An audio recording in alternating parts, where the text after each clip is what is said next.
صلی اللہ علیہ وسلم الجلاس بن سوید خان اللہ و رسولہ، حضور جلاس بن سوید نے اللہ اور اس کے رسول سے خیانت کی ہے، وہو عمی، اور میرا چچا لگتا ہے۔ اگلے لفظ سنیے، وَقَدْ تَبَرَّأْتُ إِلَى اللَّهِ ثُمَّ إِلَيْكَ مِنْهُ، حضور میں پہلے اللہ کے حضور پھر آپ کے حضور اس سے بیزاری کا اعلان کرتا ہوں۔ حضور میرا اس سے کوئی تعلق نہیں ہے، میرا اس سے کوئی واسطہ نہیں ہے۔ میں اللہ سے بھی کہتا ہوں میرے مالک، میرا چچا سے کوئی تعلق نہیں ہے چونکہ وہ تیرے محمد کا دشمن ہے۔ حضور میں آپ سے بھی کہتا ہوں کہ میرا میرے چچا سے کوئی تعلق نہیں ہے چونکہ وہ آپ کا دشمن ہے۔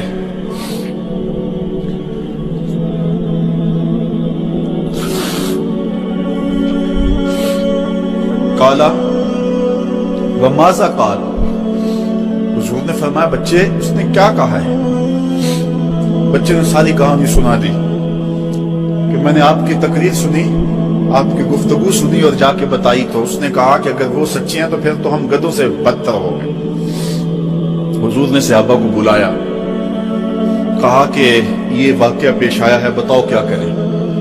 صحابہ نے عرض کی ھذا طفل صغیر لا تصدقوا فهو لا یعی ما یقول والجلاس بن سوید یصلی معنا وهو شیخ کبیر وعاقل، حضور یہ بچہ چھوٹا ہے، کم عقل ہے، کم سمجھ ہے، یہ تو اپنی بات بھی نہیں صحیح طرح سمجھ سکتا، جو کہتا ہے تو وہ بھی نہیں جانتا، اور جلاس بن سوید بڑی عمر کا آدمی ہے، ہمارے ساتھ نمازیں پڑھتا ہے اور عاقل شخص، تو آپ اس بچے کی بات کی پرواہ نہ کیجیے اور اس کی خبر کی تصدیق نہ کیجیے۔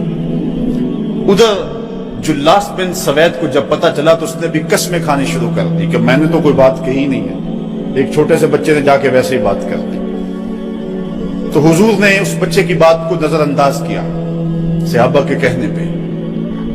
اب اس بچے نے جب دیکھا کہ میری بات حضور نے قبول نہیں کی ہے تو اس نے جھولی پھیلا لی اور آسمان کی طرف دیکھ کر کے کہا اللہم ان کنت صادقا فصدقنی وان کنت کاذبا فکذبنی، اے اللہ اگر میں جھوٹا ہوں تو مجھے جھوٹا کر دے اور اگر میں سچا ہوں تو میری سچائی کا اعلان کر دے۔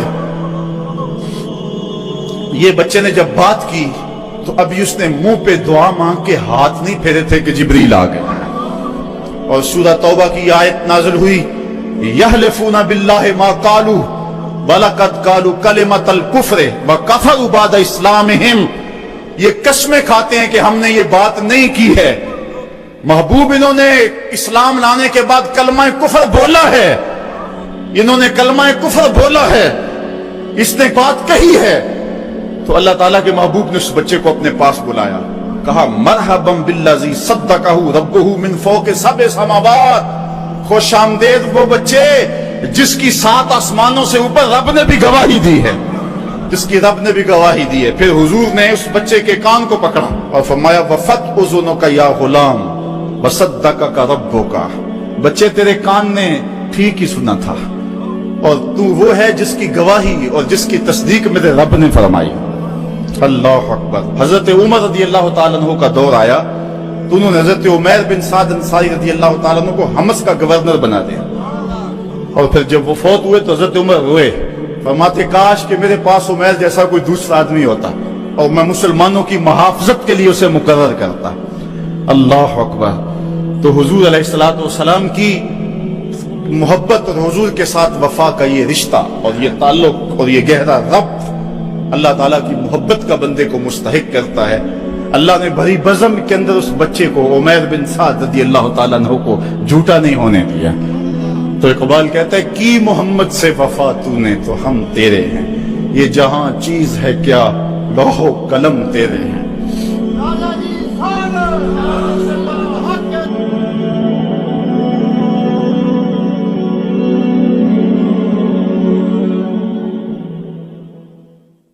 ستر ماؤں سے زیادہ پیار کرنے والا رب، 70 ماؤں کا زندگی بھر کا پیار ایک طرف اور مالک کی ایک نگاہ ایک طرف۔ اللہ اکبر۔ کتنے کتنے نکمے اور کتنے کتنے سرکش متکبر اور کتنے کتنے بدکار لیکن اللہ ان کا رزق نہیں روکتا، ان کا پانی نہیں روکتا، ان کی آکسیجن نہیں روکتا۔ وہ اگر چاہ لے کہ میں ان کو مجبور کر دوں تو 1 سیکنڈ بھی نہ کوئی نکال سکے۔ انسان اتنا مجبور ہے۔ شیخ سعدی فرماتے ہیں اندر والا سانس باہر نہ آئے تو بندہ کیا کر سکتا ہے؟ باہر والا سانس اندر نہ جا سکے تو بندہ کیا کرتا ہے؟ نظام انہضام ٹھیک نہ رہے، کوئی چیز حلق سے نیچے نہ اتر سکے تو کیا کر سکتا ہے؟ اس کا پیشاب رک جائے تو اس کو دن کو تارے نظر آ جاتے۔ انسان تو ہے کیا؟ تجھے ناز کس بات پہ ہے؟ ما غرک بربک الکریم، تجھے کس چیز نے مغرور کیا ہے؟ تیرے پاس ہے کیا؟ دولت، حسن، جوانی، اقتدار، صحت، وہ چیز تو بتا کہ جس میں تجھے ناز ہے۔ اس کی توفیق کے بغیر تو ایک قدم نہیں چل سکتا، تو سانس نہیں لے سکتا، تو پھر ناز کس بات پہ، غرور کس بات پہ؟ اور اسی کا در چھوڑ کے بھاگ گیا جس نے تجھے زندگی دی، اسی کی دہلیز سے بغاوت کر گیا جس نے تجھے تخلیق کیا، اسی کے حکموں کو توڑ رہا ہے جو تجھے زندگی کی ساری بہاریں بہم پہنچا رہا ہے۔ 5 مرتبہ آواز آتی تھی حی علی الصلاۃ حی علی الفلاح، آجا نیکی کی طرف، تو نے کبھی پرواہ نہیں کی۔ لیکن صبح جب اٹھتا ہے تیرا رزق بند نہیں ہوا ہوتا، تجھے ناشتہ اس طرح ملتا ہے، تجھے آکسیجن تازہ ملتی ہے، تجھے نعمتیں نصیب ہوتی ہیں۔ بتا کائنات میں کوئی ایسا بھی ہے جس طرح تیرا رب ہے؟ ما غرک بربک الکریم، وہ شے کون سی ہے جس نے تجھے کریم رب سے غافل کر دیا؟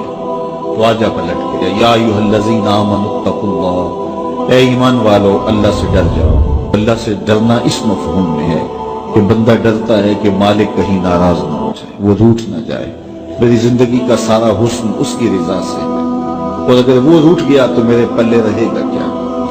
دیکھیے جب اللہ روٹھتا ہے، ناراض ہوتا ہے تو رزق بند نہیں کرتا، اللہ ناراض ہوتا ہے تو آکسیجن بند نہیں کرتا۔ سورج کو حکم نہیں ہوتا کہ فلاں میرا نافرمان ہے، تیری کرنیں اس کے آنگن میں نہیں جانی چاہیے۔ چاند کو منع نہیں کیا جاتا فلاں کے آنگن میں چاندنی نہیں بکھیرو، آکسیجن روک دی نہیں جاتی، کھانے روک نہیں دیے جاتے۔ جب اللہ کسی سے ناراض ہو جاتا ہے ہدایت روک دیتا ہے، اللہ کسی سے ناراض ہوتا ہے تو من اجڑ جاتا ہے، اللہ جب کسی سے ناراض ہوتا ہے تو سجدوں کی توفیق نہیں ملتی، اللہ جب کسی سے ناراض ہوتا ہے تو خشیت الہی کے جذبے چھین لیے جاتے ہیں، تو وہ یہ دولتیں لے لیتا ہے۔ بندہ سمجھتا ہے میں نماز پڑھنے نہیں جاتا، اور تو کون ہے نہ جانے والا، وہ بلاتا ہی نہیں، تجھے توفیق سجدہ ہی نہیں دیتا، تو کون ہے؟ تو بھاگتا ہوا جائے۔ یار کسی کو کارڈ آیا ہو کسی منسٹر کا تو وہ کئی لوگوں کو دکھاتا پھرتا ہے، آج کل تو وہ جو ہے وہ شیئر کر دیتے ہیں کہ مجھے فلاں نے بلایا ہے، تو لوگ جلیاں ڈالتے ہوئے جاتے ہیں فلاں نے بلایا، تو رب نے بلایا ہو تو کوئی جائے گا؟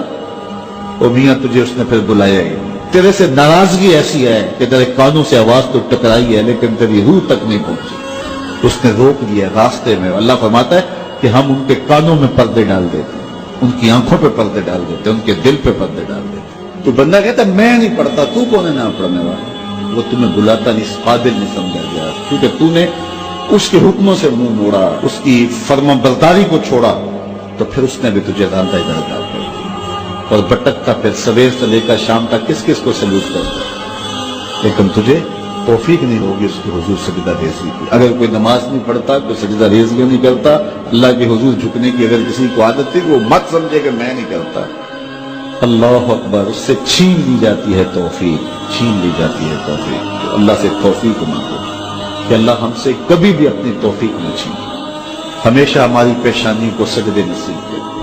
تو کہا اے ایمان والو اللہ سے ڈر جاؤ، اللہ اکبر، یعنی اس سے محبت کرتے ہو تو اس کی ناراضگی سے ڈر جاؤ، کہیں وہ روٹھ نہ جائے، وہ ناراض نہ ہو جائے۔ وَلْتَنْظُرْ نَفْسٌ مَا قَدَّمَتْ لِغَدٍ،